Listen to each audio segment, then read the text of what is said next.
Thank you so much, Becky, and it's great to be here. I am probably onto my third life in technology, and actually, just speaking with some of my colleagues from the first life, it's amazing to kind of see how my experience sitting in different meeting rooms and in different conferences actually has changed for the better, and yet in many ways stayed the same. So what I'm going to do today is tell you a little bit of sort of what I have seen as I've worked through different, engagements through the stages of us women, girls, involvement in the tech industry, and maybe share a little bit of statistics and tell you a little bit about my own experience, and hopefully that's going to be useful. So my third life in AI as part of the Google DeepMind started around COVID time, when I found that I was doing so many AI courses that I thought I might as well get a degree out of it. My first two degrees were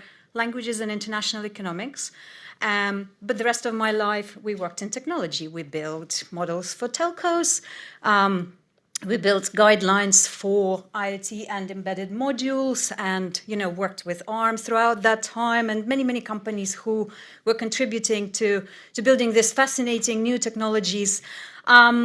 And finally, in 2020, I thought, I never thought about being an engineer, but I was ready. So many technical guidelines and working groups were behind me that I thought that I would apply and do my machine learning engineering degree at UCL. And so this is the way the AI story started for me. I walked into a room on the first day, there were 20 students. UCL is an amazing place, it's huge, and it was the first university in the UK that I think opened doors to women to study. I walked into a room, and out of 20 people, I was the only woman. And I thought, oh dear, here we go. And it wasn't a new story for me, because in the telco industry, we sat in conferences, and that was the story, and I was used to it.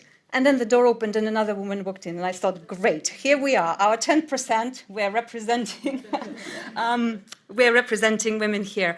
Sitting in the classrooms and doing various courses, that was kind of the story. That image was, maybe not exactly representative. That's not exactly 10%, but that was kind of where we were all starting. And then, this is probably not a new slide for you.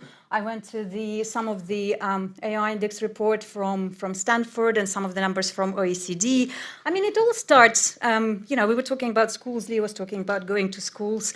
I have gone to a lot of schools. We've run workshops, we've done robotics, hands-on maker sessions. We went and built robots with schools. It was never just for the girls, it was always for all of them in the room. And, at that age, when they are teens, it's just no different. They start, at school being fascinated with technology, but when it comes to the actual post-secondary education, this is where the numbers are starting to show. So SC is sort of the international speak for associate degree, and then we're going through bachelor's, master's. Actually, the numbers are progressing and going up, and there are some places like, I think, Costa Rica and so on, where you're looking at like a fairly fair representation of about 50% of women being there in the classrooms. So, but if you look at the UK, 33, 26, if you take the average that Becky showed earlier, well, there you go. That gets us to the 28%, right? This is where women are coming into the workforce in the technology sector. And this is basically where kind of the source of all of the women who come into the technology sector is. So can we get more? Well, I think that in AI we probably can, because STEM is obviously the major source of intake for women into the AI. And I will show you, the percentage of people who build AI models and publish papers. But actually, now that we are looking at kind of AI as a bit broader than STEM, it's going to go into every possible industry and to every possible company. And I think that we need to look at it beyond just technology, although as that as well, and maybe think a little bit as to how we equip, through mentorship and so on, women who are going to be using the tools, looking after agents, whatever that might involve. And I think that this is a good starting point, but it's not good enough. The STEM interest does drop off. And I'll tell you another story. I've got 2 boys, they're teens. They play table tennis. And so as a mom who gets told nothing about their life, I get involved in everything surrounding their interests. I run a table tennis club in their school. And out of 60 kids, we have maybe 5 girls. But what we noticed is that once we started building a group of girls, they kept coming and they kept signing up. And so now, in one of our sessions, about half of them are girls. And this is because when they look around and they see the psychology is exactly the same, whether it's STEM, whether it's sports, whether it's anything else. If you sit in the room and you can see examples of people, you just go and do the same. Because maybe you like it, maybe you don't have confidence, but somebody else does, and so you try. I think this is where we, need to mentor girls, is to give it a chance, basically. This is where we want them to come and not give up too quickly, and maybe help them build the confidence and make them see that engineering is absolutely suitable. And, through my experience, you do not even need to start as an engineer. You can actually go through a different, there was a reference to the exotic career path. That's great. So through whatever exotic career path or squiggly career, whatever we call it, it's possible to come into technology sector and still be contributing a lot, through that path. Looking at the source numbers, UK, US, major at the moment. These are the major countries apart from China who are building AI models. 28% female. But what's a little bit worrisome is that this whole ratio has been fairly flat. Again, if you look at where people are coming from, this is probably not surprising. I don't think this should be shocking to us to see that if we only have, 30% of women between MSc and PhD, this is the people who are going to publish papers at the same rate, with the same effective output as men. But that's how many women are in the room, and that's how many are there kind of building our AI models. So that's our general kind of baseline. What I think we do want to worry about is that it starts that circle where, we start with the whole underrepresentation, and then, we're in this new cycle. We're sort of reliving the 2000, the massive boost of new startups. We're looking at the funding, and we're having conversations as part of my partnership engagements with companies on a daily basis. And I wish I could see more women founders. And sometimes, I sit in the room and I talk to the young 23-year-olds who are just making their first billion, and they're so bold and they're so confident and they're so sure of themselves. And I'm thinking, gosh, I kind of wish I had their confidence when I was that age, when I wasn't sure, did I have what it takes? And I think this is what we need to put a little bit of emphasis on, building that confidence for women to go into the funding. And, the circle continues. If we don't have enough startups and companies that are building for AI, then obviously we have less representation in terms of what those apps are for. And then what's interesting is that then we obviously also have less people using these tools because they were not necessarily built for them. But what that's going to lead is actually the ripple effect of that is other jobs. I think this is where we need to sort of think about AI maybe a little bit differently, because it is going to go into all sorts of professions and leadership positions beyond technology and STEM. So, who will actually thrive in the hybrid AI human workforce? McKinsey is now making AI use of AI chatbots and communicating with the chatbots as part of their interview process. So I think it goes a little bit broader than just the representation of women. If we're looking at what's happening in the startups, I think 2025 is a bit misleading because there were 2 companies, Anthropic and Scale, who kind of led that massive, massive number. But if you look and pay attention at that dark blue bar below. On a global level, the picture is actually, not so bad. The number of companies that are funded and the number of deals that get the funding with all female founders is increasing. So that's good news. The not such a great news is that women generally are raising a little bit less capital, but also if you look at Europe, it's actually not so great. It's a little bit of a steeper decline picture, and I think that part of it is a lot of this is led from the Silicon Valley, so that's understandable. But I think that it's kind of also a reflection that maybe we're not getting enough support for women who are going into this massively funded industry at this time. And then going through that cycle that I showed you, if you look at how women actually use the AI, there's a little bit of a gap. Like if you look at the average global number, roughly under 40% of all AI tool traffic is generated by women, and that's across chatbots, all sorts of tools that basically involve AI. And the report that I looked at was the Harvard Business School, where they looked at the gender gaps, and they sort of came to the conclusion that roughly 10% gap is there. So fewer women use AI tools than men. And if you look, like they did an interesting breakdown in terms of adults versus journalists versus different workers.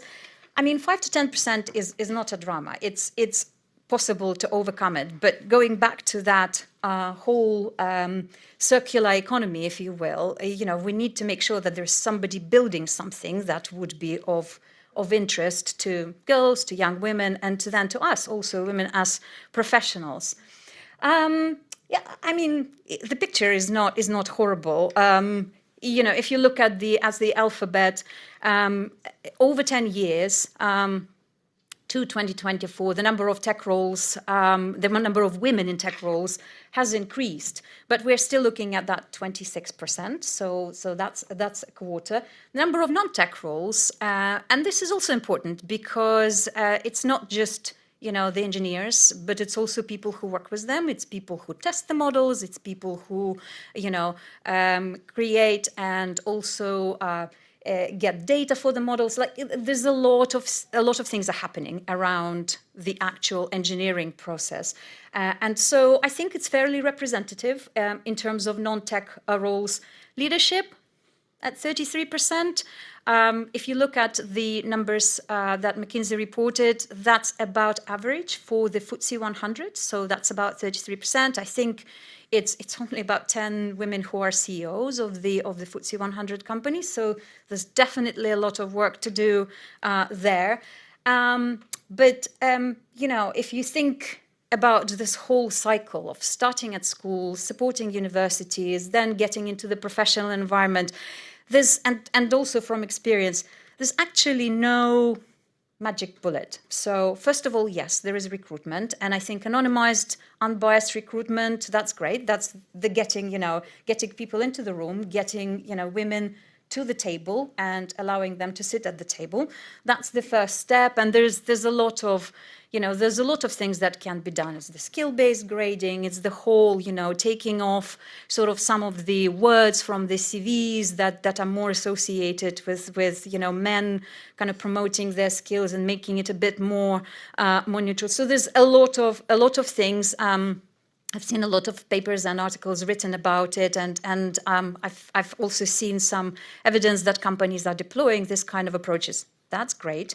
But then once you get people into the room, it's the whole, that flexibility. There is maternity leave and there's paternity leave. And, there's flexibility at work where you basically need to make sure that, if I'm a mom and I need to be at home for dinner, then I can still be there. And then, I can go back to work if I really want to finish something and do it later in the night. But I want to have that option to have that structural, that management support that would allow me to do it. And anecdotally, a lot of friends who were in the technical jobs quit when they had children because, as I imagine many of you put your kids through sort of the nurseries and the support system, Well, I mean, you have to really make a lot of money to afford it, and a lot of people make a choice to just for economic purposes not do it.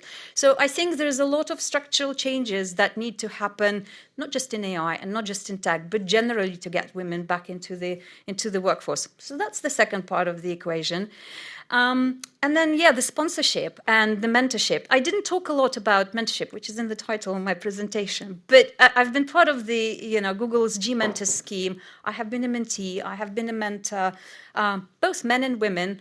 The questions are largely the same. So, I feel a little bit stuck in my role. What do I do? How do I progress? Who do I talk to? Like, what kind of things do I look at? I think it's that sort of guidance is great, but actually, I think we need more than that, because a lot of times, yes, you can guide people, but actually you need to then sit and speak on their behalf in the rooms where that decision also takes place. So I think the whole active sponsorship and training and so on is all part of this multi kind of part puzzle to get the representation where it needs to be, upskilling and so on. Vibe coding, amazing thing for AI. You can do all sorts of things. You can prototype. You can and I can see in my workplace a lot of effort going into kind of everyone. Again, it's not women specific, and maybe it doesn't necessarily need to be, but we need to make sure that whoever we want to be in place building our AI is there. Yeah, the breaking ceilings and all of that, nothing new there. It's all of the things that we all already know. We just need to have this very clear, structured sort of approach to keep doing it and to keep talking about it, which is the whole accountability and data. I think, looking at some of the alphabet numbers, it probably didn't hurt that there were a lot of support for growing the number of women, and there are a lot of grassroots organizations who are still, promoting and talking to each other. So that's basically where we are. But the point is that if we are not moving forward and making more progress, we are going to regress. And that's because looking at the source of our talent intake, if we stick with those small numbers, then there's nowhere for this new talent, technical talent, to come from. So we need to keep on paddling, and I hope that it's encouraging to see the communities that keep paying attention to it. And it's a bit discouraging looking at the numbers and seeing the same thing that maybe I saw 5 years ago. But I think now is a good time, amidst this massive growth in AI and new technology startups, to kind of start paying attention to it again. So thank you very much for your attention, and look forward to speaking with you.